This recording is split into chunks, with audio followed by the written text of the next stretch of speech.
Hey y'all, my name's Miranda Hughes. Welcome back to my TikTok or my YouTube channel, depending on whichever one you're watching from. So on today's video, I'm just going to be talking to you guys about, I'll just be honest with y'all, like STDs and stuff. So obviously the first guy that raped me, he used a condom. I didn't really need, I'm probably still should have got tested for anything, but I already had a whatever yearly pap smear thing that was coming up about a month after him. So like basically, yeah, so like 2 months after him, I had my pap smear. So I wasn't really worried about it. I just figured, you know what, if something comes up or pops up, doctor's gonna catch it because there's really no sense in hiding it. I'm just gonna let it be. And nothing happened. So then like everything came back clear, clean, good. All right. So then a lot of you guys know who've been following me already, the second guy, so like 2 months later, I ended up getting raped at a party, and the party that I put on for this guy to say thank you because he was a veteran, and he's only like a couple years older than me, and he stopped, doing the service and all that stuff, but I still wanted to say thank you, and so I planned this party.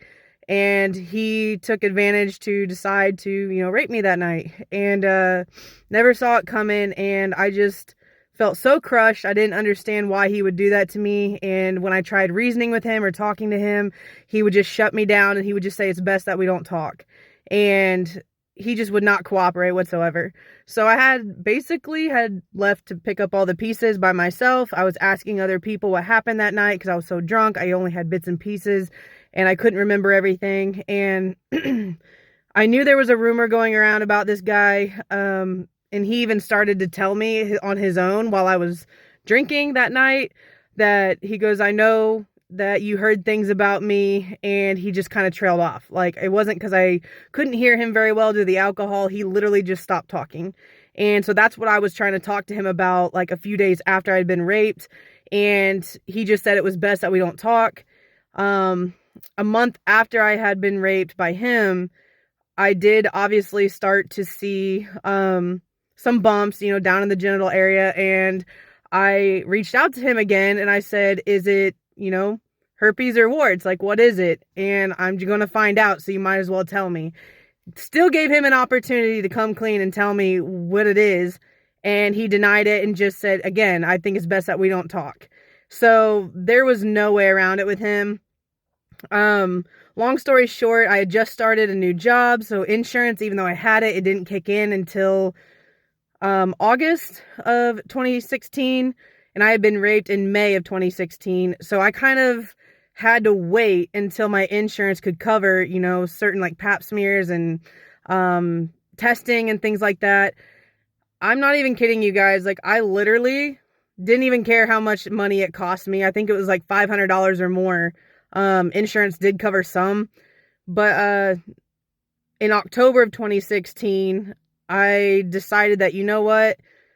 I'm tired of my fear. I'm tired of wondering what all that this guy had. I had bumps down there. They weren't going away. I was freaking out and I just felt like my life was over. I felt like, wow, this dude gave me a souvenir and I didn't even ask for it. And it was something that, I couldn't change or couldn't control. And I felt ugly, disgusted. I felt like not myself. And even though, yes, I had sex before marriage, before that, for whatever reason, I just felt like my innocence was taken. Like, I just felt like, I was just trying to enjoy my life and have fun with other people, and he just went in and wrecked it. That's just how I felt. I don't know if you've felt something similar, if you've ever been raped, or if you've ever been given an STD after being raped, because the second guy did not use a condom whatsoever. And that's a story for another time of how I know. I've said it in other videos. If you're not sure, just go back and look through them. But anyways, October 2016, I had done an STD test, and I basically told the gynecologist, I said, I want every STD test known to mankind. I don't care how much it costs. I don't care how many you got to do. Do all of them. And I took my mom off of the agreement as far as like letting, if anything came up or if anything information wise and they needed to reach someone else to know about test results or anything, I took her off of that.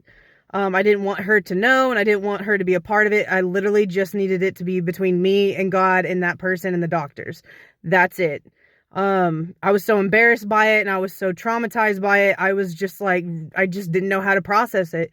I didn't know how to handle it, and I didn't know who to talk to about this stuff. It's like, like I just didn't want to walk up to my mom and be like, oh, hey, how do you handle having an STD? Because I don't think she's ever had one. So it's like, I don't think she could help me with that. And not to mention, it's just awkward. I wasn't ready to share that stuff with her yet. So that's why I removed her from the, I guess, information of the policy information. And I forget what the term's called. If you guys know what it is, you can drop it down in the comments.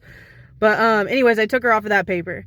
And basically within a few days, it came back positive that I did have genital warts, HPV, not HIV, not herpes, HPV. And I was just extremely upset by that because, like I said, it was something I couldn't change. The strand that I had, like, we had to do further testing to make sure it wasn't cancerous, because some of the strains, they are cancerous and they can also spread to your children, through childbirth. And depending on which strain you have of HPV, it also could affect you from having children. And I do want children someday. So that's why I was like also really just heartbroken to know that it was like, wow, this is actually happening to me. And I don't know, like I just shut down. I isolated myself. I hated God. I hated my mom. I hated the dude that raped me. I hated parties. I hated alcohol. I hated everything. I was just distraught.